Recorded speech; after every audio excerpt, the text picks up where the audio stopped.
There's nothing I like more than an afternoon nap, just laying on the beautiful shores of Waikiki Beach. Relaxing, letting the sun kiss my skin while I take sips of beautiful Mai Tais. Oh God, that's so good. And then I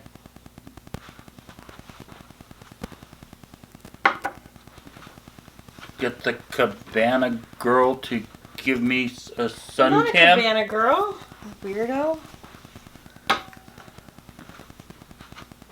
And let every care of my life melt away while I'm just relaxing on the shores. What are you doing? We're not in Hawaii. What? Come here. See that? Who's that coming? Who's that strumming? There goes the man with the ukulele. For a penny, he'll play any song that's happy and gay. Folks all smiling, stop a while because the man with the ukulele makes their troubles burst like bubbles, chasing worries away. So, I am an actor and a vlogger, and you're probably asking why am I doing a vlog about Hawaii? Well, 3 answers, 2 of which are simple, 1 is not so much. 1, it's Hawaii. 2, my wife and I really haven't had a real vacation in a couple of years, and we just wanted to get away for about a week. The 3rd answer starts in the 1960s. Before I was born, my mom and my aunt and some of the girlfriends went on a girls' trip to Hawaii. And they came back and they loved it. They wanted to go again. They went a couple more times. Then my mom married my dad and they went on their honeymoon. And my dad loved it. They would try to afford going every couple of years. They didn't have a lot of money, but the one thing they did save for was for trips to Hawaii. A few years after that, I came along. And at the age of a few months old, I went on my first trip to Hawaii. I must have gone almost every year to my teenage years. And I loved it. Didn't want to tell them that. But when you become a teenager, you get sick of traveling with your parents, and your parents go without you on trips. Never told them that. I regretted not going because I still missed it. A few years after that, I went to high school, then college, and missed it even more. A few years after that, I started dating a young lady. We went to Hawaii, and she loved it too. I ended up marrying her, and we went on our honeymoon. Every couple of years, we try to go. Fast forward a couple more years. Now it's 2006, and the start of the economic recession. And the streets that I normally drive down in Hawaii are suddenly covered in tents with people living in them. This wasn't the same feeling that I was always getting. I would see these for lease signs and liquidation signs and for sale signs that didn't used to always appear as obvious. In the following months, I know they popped up all over the United States. It was an economic difficult time, if you remember. I learned one thing from going on these trips, and that's the people of Hawaii, the Aina. That's what it said in Hawaiian. Aina is people. Take care of the Aina, and they'll take care of you. Over the course of the next few years, it started to recover all over the United States, except Hawaii was very slow to recover. Since 40% of their economy is based on tourism and people weren't going to Hawaii, it naturally was not healing as fast. In fact, it's just now slowly recovering. And all the companies, the mom and pop companies that helped build the island's economy are no longer there. They're replaced with companies like Hilton and Hyatt and McDonald's, Walmart, GE, all these companies that I'm not against, but what happened to the mom and pop stores? What happened to the Aina? Every time I see small mom and pop companies, small companies in Hawaii that need a break, I told myself that if I could ever help these companies, I would. I just feel like that more attention needs to be drawn to them.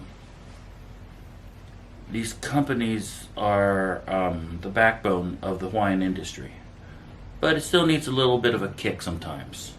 I just didn't know how I could help. I have a vlog. People are watching. Maybe I can draw some attention to whatever it is that needs to be drawn attention to. So over the course of the next 6 episodes, I am going to highlight different parts of Hawaii. Some parts that often get overlooked. It's still going to be funny. It's still very entertaining. The first episode is this one where I'm explaining what's going on. The second episode is going to be an interview with Bryce, who is the vice president of a restaurant called Shiro Saimin, which is very famous on the island. Episode 3 is going to be Mariah Daly. She is the general manager of the historic Equus Hotel in Waikiki. Episode 4 is going to tell you how to do Hawaii cheaper than you probably thought. Episode 5 is going to be an interview with Josh Kopp. He is the co-owner of the new Hanakoa Brewery and Restaurant in Honolulu. And episode 6 is going to be an interview with one of my favorite actresses on the planet, Shannon Winpenny, who is synonymous with Hawaii theater and improv, and she is such a miracle and joy just to watch. Again, don't expect this to be a boring vlog for the next 6 episodes. It's going to be very revealing and funny, and you will enjoy it, I promise. I should also say that everything you're about to see was filmed over the course of our vacation, and it was only 6 days and 5 nights. 6 days and 5 nights. We shot all the footage you're going to see over the next couple weeks, and it was hellacious. I should also say that I did not receive any compensation whatsoever in the filming of what we're about to see. Everything came out of my own pocket. A couple times I was offered things in return. However, I paid back the cost of whatever was offered to me in terms of gratuity for the people that worked at these establishments. And this was out of my own choice. I did not want to receive any compensation or anything like that. So, what to do for the rest of this episode? Okay. A lot of people like watching trip reports. A trip report is where you take a camera onto an airplane and record everything that happens to you. And, well, we had an adventure, I'll say that. Let me show you our trip report of what happened on 9 January 2020 from LAX to HNL on flight 1158 United as we were upgraded to first class. Moments ago, I realized I was just upgraded to first class. So, first step aboard this trip, we are sitting in first class. I have no idea how that happened. Well, yeah, I do. We got lucky. But we are sitting in the third row seats, E and F. Nothing behind us, and we got the pillows and Saks Fifth Avenue blankets, and they are actually very comfortable, and I actually have leg room because I am 6 feet tall, and Please fasten your seatbelt. I was just told by a robot to fasten my seatbelt. So anyway, apparently there's going to be Mexican scrambled eggs in a few minutes, and I'm right now watching Angel Has Fallen. So after 17 years of marriage, I just discovered that my wife is a germaphobe. And this is our breakfast. Nice little fruit salad here, watermelon, undercooked croissant, yogurt can't go wrong, and what is that? Okay, let's not go over this too fast. This is scrambled eggs on top of badly made tortilla chips and chorizo. So obviously the best thing on this plate was the ginger ale. And this is my wife thinking it's funny to take photos of me while I sleep. I tried to sleep. I'm half asleep here. There's a little doohickey light by my head that I didn't even realize and I'm semi-comfortable, but it's still very hard to sleep with glasses on, and my wife is laughing hysterically.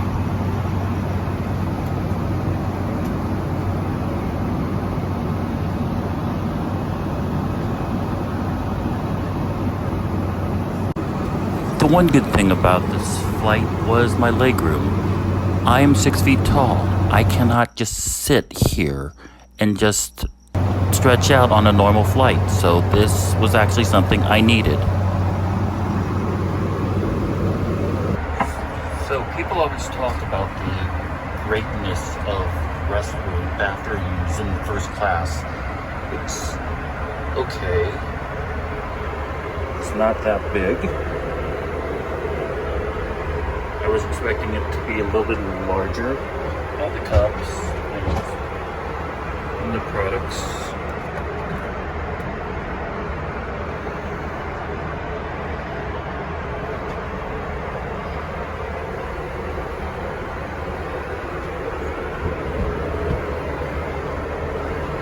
This was actually a cookie. It wasn't bad. It would have been better if it was actually cooked through. But white chocolate, not bad. So we landed here in Honolulu. They told us to put our things away, so I didn't get a chance to shoot, but we landed safely, and I was grumpy.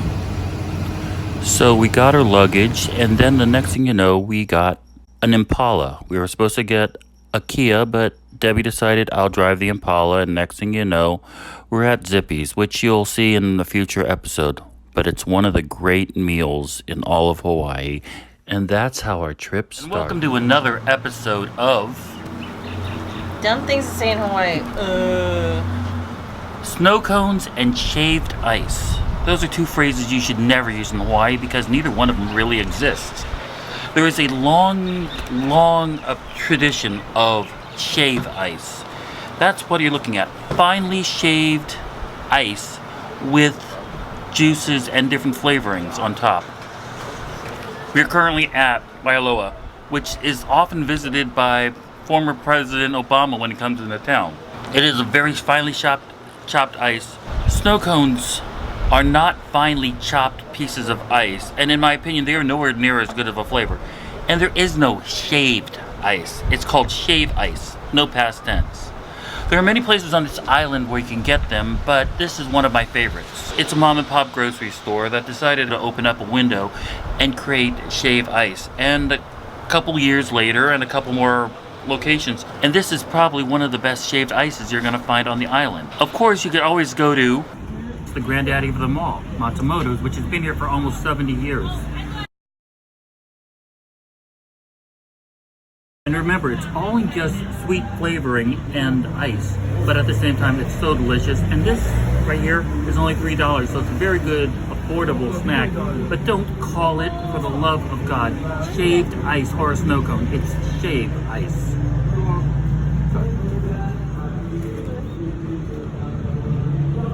So guys, that's the first episode. Thank you for all watching. As they say in Hawaii, mahalo, aloha, and that's a wrap. All the hearts are filled with laughter as they tag along. Sandman's calling. So guys, thanks for watching. Mahalo, aloha, and as they say in Hawaii,